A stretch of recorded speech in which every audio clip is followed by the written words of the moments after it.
বন্ধুরা, গত পর্বে আমরা HTML এর কিছু ট্যাগের স্লাইড শিখেছিলাম।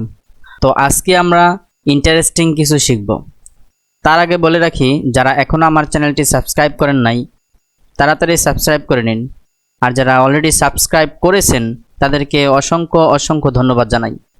কারণ বন্ধুরা, আপনাদের একটি সাবস্ক্রাইব আমাদের এরকম আরও ভিডিও আপলোড দিতে অনুপ্রাণিত করবে। তো এবার আমরা আমাদের কাজে চলে যাই। তো এর জন্য আমরা আমাদের টেক্সট এডিটর কোডটাকে ওপেন করে নেই। তো বন্ধুরা, গত পর্বে আমরা আমাদের HTML এর কিছু স্টাইল শিখছিলাম। স্টাইল অ্যাট্রিবিউটের মাধ্যমে কিছু ভ্যালু ব্যবহার করে আমাদের ট্যাগগুলো স্টাইল করা শিখছিলাম। তো আজকে আমরা যা শিখব, তো পূর্বের পিছনের এগুলোকে আমরা ফেলে দেই। এখানে আমরা একটা পি ট্যাগ নেই, এর ভিতরে আমরা রেখি আই লাভ FSD একাডেমি। তো আই লাভ FSD একাডেমি। তো আমরা যদি আমাদের এই ট্যাগটাকে ছোট করে দিতে চাই, তাহলে এখানে আমরা একটা ট্যাগ ব্যবহার করতে পারি, সেটা হচ্ছে স্মল ট্যাগ। এখানে আমরা পেস্ট করে দিলাম। তো আমরা আমাদের ওয়েবসাইটে চলে যাই। তো বন্ধুরা, এখানে কিন্তু আমাদের যেই ট্যাক্সটা, এই ট্যাক্সটা এরকম দেখাচ্ছে। তো স্বাভাবিকভাবেই যদি আমরা আমাদের শুধু পি ট্যাগ দেখি, তো শুধু পি ট্যাগ এটা রিলোড দেই, তো বন্ধুরা এটার পার্থক্য দেখা যাচ্ছে যে শুধু পি ট্যাগের যে ট্যাক্সটা সেটা এরকম দেখাচ্ছে, আর হচ্ছে গিয়ে স্মল ট্যাগ যেটা পি ট্যাগের ভিতরে স্মল ট্যাগ, তো সেটা এরকম দেখাচ্ছে।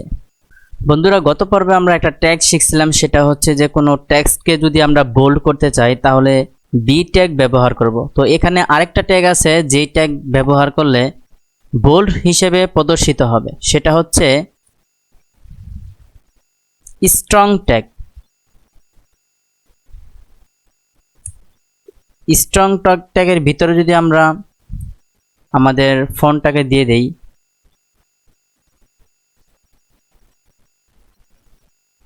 তাহলে একটা রিলোড দেই, এখানে এই টেক্সটটা কিন্তু বোল্ড হয়ে গেছে।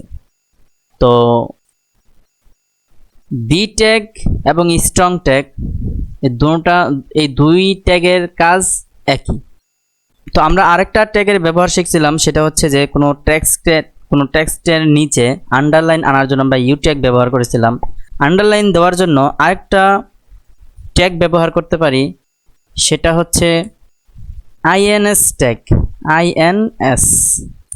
তো এটার ভিতরে যদি আমরা আমাদের টেক্সটটাকে রাখি এবং আমাদের ওয়েবসাইটে গিয়ে যদি একটা রিলোড দেই, তো সেক্ষেত্রে কিন্তু আমাদের যে আন্ডারলাইন, আমাদের টেক্সটের নিচে যে আন্ডারলাইন, সেটা কিন্তু এখানে প্রদর্শিত হচ্ছে।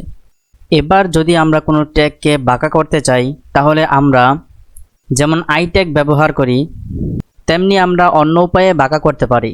এখন আমরা যদি অন্য উপায়ে বাঁকা করতে চাই, তো সেটা এমফাসাইজ করে বাঁকা করতে হবে। আর ওই এমফাসাইজ ট্যাগটা এসইউর ক্ষেত্রে এসইউ ফ্রেন্ডলি। তো চলুন ইটালিক বা বাঁকা করে দেখা যাক। তো আমরা কি করব, আমরা আরেকটা লাইনে একটা পি ট্যাগ নিয়ে এর মধ্যে আমরা যে এমফাসাইজ ট্যাগটা ব্যবহার করব সেটাকে আমরা ইএম হিসেবে জানি, ইএম।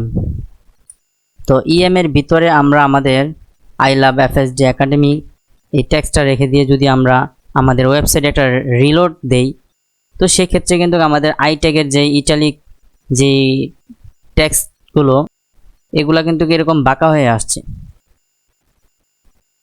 তো বন্ধুরা, এইভাবে আপনারা এই কাজগুলো প্র্যাকটিস করতে পারেন।